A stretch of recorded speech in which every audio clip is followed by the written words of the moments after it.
I'm going to show you how to make a top shelf margarita. We're going to start off with some ice, pour that into a glass. To this, we're going to add 1/2 ounce of Cointreau. And then another orange liqueur, Grand Marnier, 1/2 ounce of that. Fabulous. Okay. Then we're going to do about 2.5 ounces of sweet and sour. 1, 2.5. And 1 ounce of lime juice, which is about 2 good squeezes. Then I'm going to add in 1.5 ounces of tequila. There we go. And any kind of tequila will do, so just choose your favorite. I'm going to give this a good shake.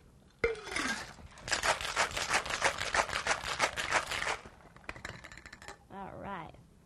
And in lieu of a margarita glass, I'm going to serve it in this big wine glass. In order to get the salt onto the rim, simply take a lime, and you're going to just run that right around the rim like so.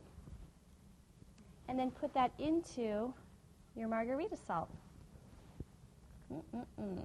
Last but not least, pour in your margarita. And enjoy your top shelf margarita. Cheers.